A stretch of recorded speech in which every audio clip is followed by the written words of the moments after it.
सांगमाने किए बड़ आपण माने जानिछंती नाई आपण माने जानी नाहंती। आपण मानक मन रे गोटे क्वेश्चन आसुथिबो ये एमिति कोन हमकु पचारुछि किए बड़। हाँ आज्ञा आमे होउचु हिंदू धर्मर लोक, आमे होउचु सनातन धर्मर लोक। आम सनातन धर्म रे आम सनातनी धर्म रे 33 कोटी देवादेवी अछंती। आमे 33 कोटी देवादेवी को मानि थाउ। हेले आम जो 33 कोटी देवादेवी अछंती सेमानंक मध्यरु किए बड़ आपण माने जानिछंती नाई आपण माने जानी नाहंती। हेले जानिबे आजिर एई वीडियो माध्यम रे। आमे जो 33 कोटी देवादेवी को पूजा करूछे से 33 कोटी देवादेवी भितरु किए बड़। तांको भितरु एमिति 3टी देवता अछंती जी सबुठारु श्रेष्ठ, जी समस्तिंको ठारु बड़। आमे जानिबा आज सेमानंक विषय रे, सेई भगवान को विषय रे। से भगवान हेउचंती प्रभु ब्रह्मा विष्णु महेश्वर। ये 3 जण तो बड़, हेले ये 3 जनक भितरु किए बड़ आपण माने जानी नाहंती, मु भी जानी नाही। हेले जदि ए वीडियोटी आपण माने शेष पर्यंत देखिबे ताहाले मु आपण को ग्यारंटी दे कहूची आपण माने निश्चित भाव में बुझीजिबे सतेरे किए बड़। काहाकू आमे अधिक पूजा पाठ करिवा दरकार, काहाकू मन जानिला भली पूजा पाठ करिवा दरकार। सांग माने जदि मन रे भक्ति थिबो ना आम पई सब भगवान समान। आम पई से प्रभु शिव शंकर भी समान, से प्रभु जगन्नाथ भी समान। समस्ते आम पई समान। ब्रह्मा विष्णु महेश्वर समस्ते आम पई भगवान। आमे जदि जहाकू भी जणकू मनरू भल पाइबा, मनरू पूजा करिबा, मनरू भक्ति करिबा ताहाले समस्ते आम डाक शुणिबे। तो सांग माने आज आमे जानि नबा प्रभु ब्रह्मा विष्णु और महेश्वर मध्यरु किए श्रेष्ठ, किए सबुठारु बड़। सांग माने मु विश्वजीत आपण मानकु स्वागत करुछि मोर एक नुआ वीडियो रे। तो चलंतु सांग माने आजिरो वीडियोटी आरंभ करिबा।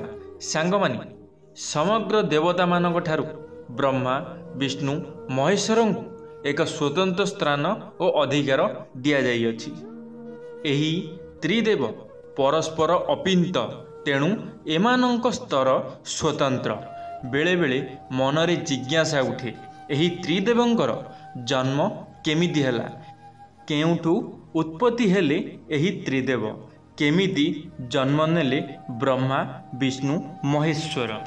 सांग माने एही विषय वस्तु उपरे चर्चा करिबा को हेले ना 3टी कथा वस्तु हेला शिव पुराण, श्रीमद् भगवद गीता आउ सप्त ऋषि कथा। एथिरु जना पड़िबो त्रिदेवंकर जन्म आउ उत्पत्ति संपर्क रे। थरे ब्रह्मा और विष्णु मध्य रे बहुत जोरदार झगड़ा लगी थाए। दुई जन को आक्रमण करने को जाउथिले। हठात गोटे अग्निपिंडुला सामने आसिला जार आदि की अंत नथिला।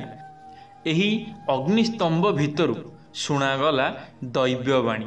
एही दैव्यवाणी अनुଯାयी यार अंत को जी खोजी पाइबो सीए हेबो श्रेष्ठ। एही अग्निर अंत खोजिबा पई विष्णु गले तळकू आउ ब्रह्मा गले उपरकू। यार अंत विष्णु पाइले नहीं आउ ब्रह्मा मिछ कहिले कि से पाइले बोली। यही स्तंभ भितरु महादेव बाहरिले आउ विष्णु मिछ कहिबा कथा जानी पारिले। एहा जानी महादेव ब्रह्मांकर जो मुहटी मिछ कहिथिला ताकू से छेदन करिथिले आउ अभिशाप देइथिले जे तुमको पृथ्वी पृष्ठ रे केही पूजा करिवे नाही। तो सांग माने आपण माने जानिथिबे सबु भगवानकर मंदिर अछि, हेले प्रभु ब्रह्मांकर कौनसी भी मंदिर नहीं। प्रभु ब्रह्मा शिवंग ठारु अभिशाप पाइथिले, सेथिपई तांकु पृथ्वी पृष्ठ रे केही भी पूजा करंती नहीं कि तांकर कौनसी मंदिर भी गड़ा जाई नहीं। से अभिशाप पाइथिले बोली से एही बळी मिछ कथा कहिथिले बिली प्रभु शिव शंकर तांकु अभिशाप देइथिले। से अभिशाप पाई सेथिपई से तांकर कौनसी मंदिर नहीं पृथ्वी पृष्ठ रे कि तांकु केही पूजा मध्य करंती नहीं।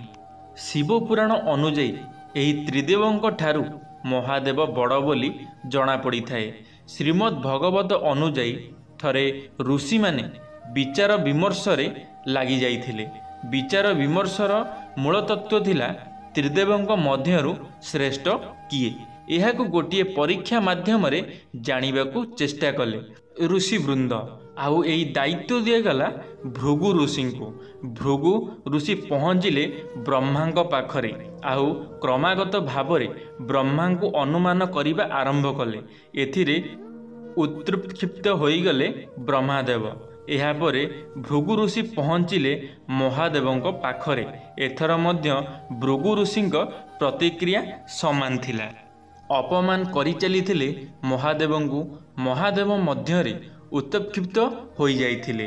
ଏହାପରେ ପହଞ୍ଚିଲେ ବିଷ୍ଣୁଙ୍କ ପାଖରେ ଆଉ ତାଙ୍କ ଶୋଇବା ଶୟନ କରି ବିଷ୍ଣୁଙ୍କ ବକ୍ଷ ଦେଶରେ ପାଦ ଥୋଇଦେଲେ।